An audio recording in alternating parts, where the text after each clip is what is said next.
আবু হুরায়রা রাদিয়াল্লাহু তাআলা আনহু থেকে বর্ণিত, তিনি বলেন, আমি রাসূলুল্লাহ সাল্লাল্লাহু আলাইহি ওয়াসাল্লামকে বলতে শুনেছি, কিয়ামতের দিন সর্বপ্রথম এমন এক ব্যক্তির বিচার করা হবে যে শহীদ হয়েছিল।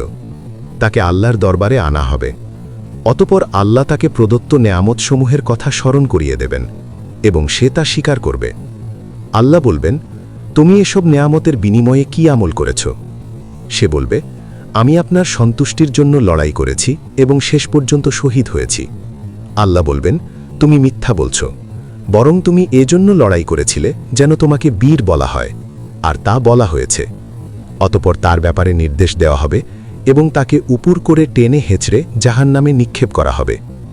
অতঃপর এমন এক ব্যক্তিকে আনা হবে যে ইলম অর্জন করেছে, তা অন্যকে শিক্ষা দিয়েছে এবং কুরআন পাঠ করেছে। তাকে আল্লাহর নেয়ামতসমূহ স্মরণ করিয়ে দেওয়া হবে এবং সে তা স্বীকার করবে।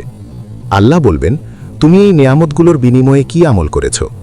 সে বলবে, আমি ইলম অর্জন করেছি, তা শিক্ষা দিয়েছি এবং আপনার সন্তুষ্টির জন্য কুরআন তিলাওয়াত করেছি।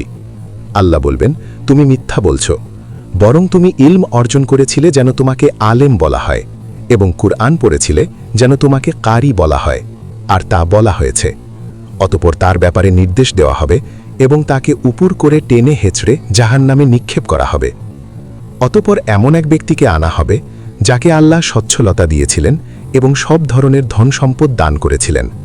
তাকে আল্লাহর নেয়ামতসমূহ স্মরণ করিয়ে দেওয়া হবে এবং সে তা স্বীকার করবে। আল্লাহ বলবেন, তুমি এই নেয়ামতগুলোর বিনিময়ে কি আমল করেছ?